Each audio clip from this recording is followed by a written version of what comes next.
Hey traders, TG Watkins here. It is May 11th when I'm recording this, Thursday, and I've kind of looked through some of the comments. I always like to respond. If anybody's going to make a comment for me on the YouTube page, hey, I'd like to take the time and effort and respond to them.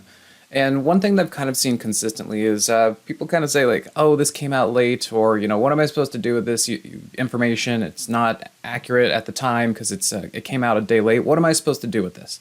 Well, let me just address that there are two things to that. Number one, my place here at StockCharts is supposed to, give you guys some overall general market guidance. Okay, fine.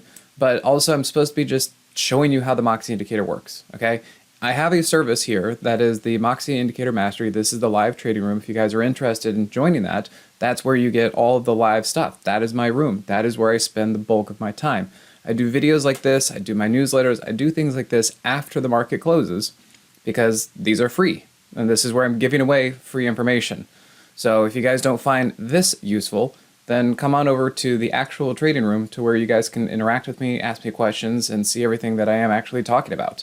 And beyond that, these aren't necessarily designed, these aftermarket videos are not necessarily designed to give you like right here, right now kind of information. It's supposed to show you how the Moxie Indicator works. So, it's educational so that if you guys want to pick up the Moxie Indicator and learn how I trade with it and how I use it, I'm giving you demos about that. So just wanted to make sure I kind of clarified that for a few people who were dissatisfied with these videos. Anyway, so we'll get into some more stuff that's happening. I'll show you again like what's going on with the Moxie Indicator, whether it's relevant to you or not. But the thing that I'm seeing happen with the market, and look, the market's been sideways for 2 or 3 days. So as far as this goes, what we've been looking at are a couple inverse trampoline moves. And so if you look here on the hourly chart, the purpose of the Moxie Indicator is to tell you like, look, price is over the 50, Moxie Indicator is below 0. That's not supposed to be like that. And you can work with that. You can, if you have the indicator, you can say, oh, hey, maybe I shouldn't be super long here. It's a problem. And honestly, we're still kind of seeing it here. It's still, the market, I don't know why the market's going sideways after both the CPI and the PPI and the FOMC and all that other kind of stuff. But we also know that most of the support in the market has been from 7 or 15 names. Like, it's very, very narrow leadership. And it's, of course, the largest cap stocks that are leading the market and holding it up. Which is why we see a discrepancy between the the SPY and the NASDAQ, because right now majority of bullish names are the mega cap tech names, and they're mostly in the NASDAQ. So we've been seeing that do well. The SPY here, as I said, there's still kind of a problem. The Moxie Indicator is lagging. This doesn't look very good. Of course, we could get a little bit more of a move up because it is over the moving averages and if it wants to hold, but generally speaking, the fact that the Moxie Indicator is just not getting over 0, I think is something that we need to be concerned about.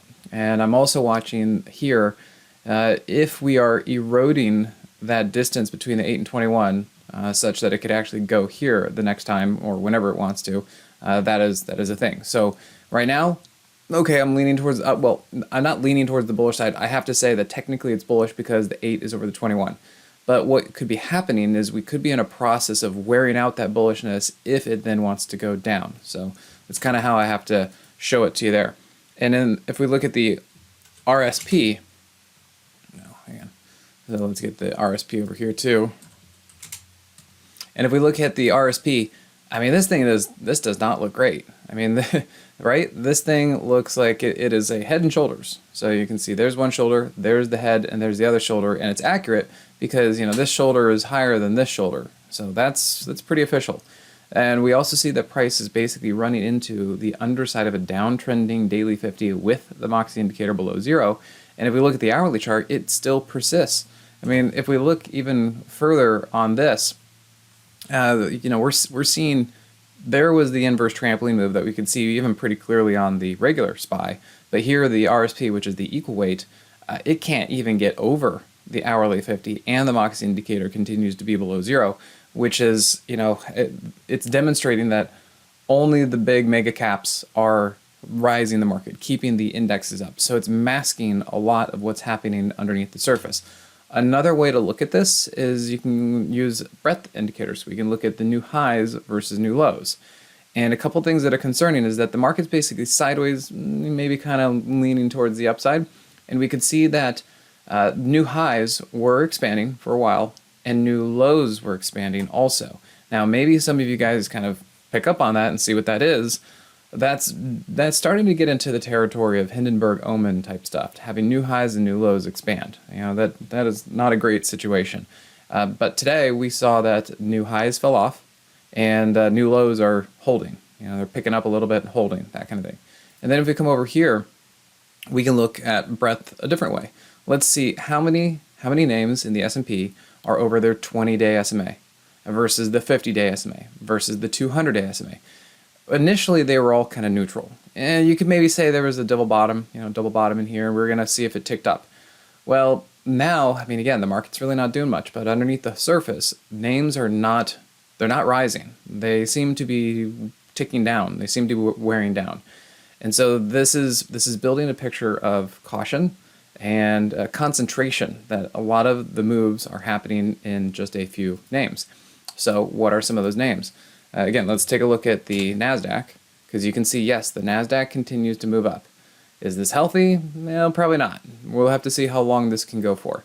Because we do that, say, and then we compare it to the Dow. Now look at the Dow. The Dow is also, it kind of looks like the RSP. It's underneath the hourly 50. The Moxie Indicator has been below 0, and it looks like the daily 8 is about to cross below the daily 21. The only thing holding this up so far is the daily 50, and I don't know how long that's going to hold either. And then if we look at the IWM, and it just looks heavy. It's really not doing anything. We kind of talked about this before, to where every time price was able to get past the daily 50 for the last few times, and the Moxie Indicator looked really nice. But look at the Moxie Indicator now, and look at what price is doing. It's running into the underside of a downtrending daily 50. So, it sure seems to me like something's different, and it doesn't seem like it's different in a good way. So, take that for what it's worth. And then here, now I understand that we have a Moxie price trigger, okay? That just means that momentum is kind of drifting to the upside. It doesn't have to hold, okay? They can kind of change and whatnot, and so I think that's what we're looking for is, price has kind of been up and drifting up, but it could easily roll back over. So let's keep an eye on how high the Moxie Indicator can actually get, or if this thing does start to roll back over again. I'm not so sure, not so confident about what's really going on over here. So if we have that, and then I just want to show you guys one other thing before we get into the big caps. Again, looking at the Moxie Indicator, and if you guys are worried that I only put this out once a week, and what are you supposed to do with this not timely information? Well, again, that is what I'm supposed to be doing here, is demoing the Moxie Indicator for you, and if you like what it says and how this works and what I show you, then you go pick it up for yourself. I'm not here to hold your hand. You guys can come do this yourself, and I can show you how you use it and why you use it and why the Moxie Indicator is beneficial to you. But if you look here on silver, what do we have? This is an inverse trampoline move. You have price up over the hourly 50. You have the Moxie Indicator below 0. That's an inverse trampoline move. Price should not be over the 50 if the Moxie Indicator is below 0. And that is exactly the same thing we saw here with the SPY, right there. Same situation.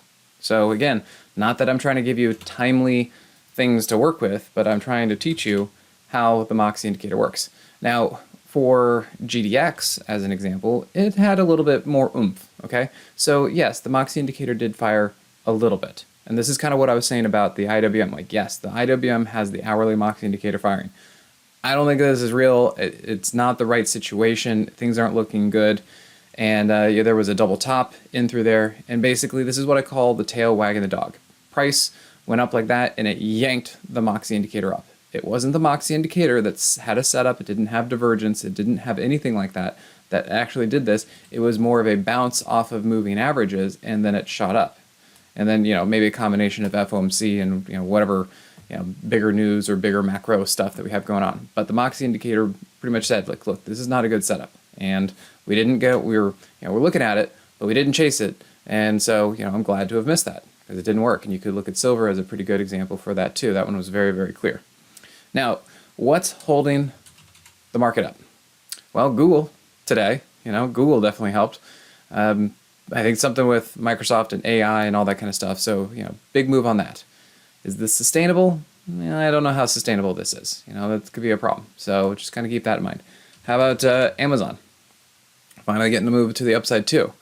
But the concern I have with both Amazon and Google is that they are kind of going straight up into their third ATR. You just see the price doesn't like to stay up around its third ATR for very long. Okay, so it just kind of looks like we're getting into an area that this is problematic, and we'll have to be careful about how long this is going to last. Then we can kind of come over to the other names that have been up and pretty much carrying the market. And you can see Microsoft, yeah, it's been doing well, right? But how much longer can this hold? So if we actually come over here and we look at all of these are unlinked. Let's do this. And then we'll link it. What's my issue with, say, Microsoft in this case? Well, if you look at where price is. Price is here, and it's here, and it's right here.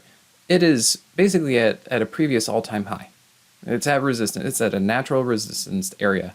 We also have a big gap between price and the moving average, and we have price at the weekly third ATR. How long is it going to stay up there? It's making me feel like if these mega caps sneeze, cough a cold, yeah, the rest of the market's going to catch it too. So there's Microsoft, and we have Apple, and hey, Apple, pretty much a beast. It's been doing well, and it even jumped up on earnings. But what is the issue here that I'm seeing? Well, it's been doing okay, holding up like that, but you can see again third ATR, and there was a gap between price and the moving average. And you can just see anytime that there was a gap, it did eventually pull back a little bit, and so I would be careful about this gap. Yes, it's been holding, but I don't know how long it's going to hold, and so concerned about it. So let's bring it over here. Let's look at it on the higher time frame charts. And again, what's the situation with Apple? Well, Apple is at previous all-time highs. I mean, this has been a vertical move. Great. It's been an awesome move, but all things have to come to an end, right? So, I just look at this and it makes me awfully nervous, awfully cautious being up there and thinking, how much further can this thing go? And then we have Meta. And what's the situation with Meta? Well, Meta is also at a previous area. You can see that was some resistance right there, and it is up here at the monthly 50. And for me, I look at the weekly chart, it's also at the weekly 200. That's an area of resistance. And if we really zoom in on the weekly, what is the other issue? We are outside of that third ATR, and there is a gap. And you can see anytime that there's a gap between price and the moving average, it does tend to want to come back down. Even if it's a little bit, it does tend to want to come back down. So that shows me that at least, Meta is pretty overbought, and just kind of wondering how long can this hold up there. Now, you can see the two times it had earnings, very similar.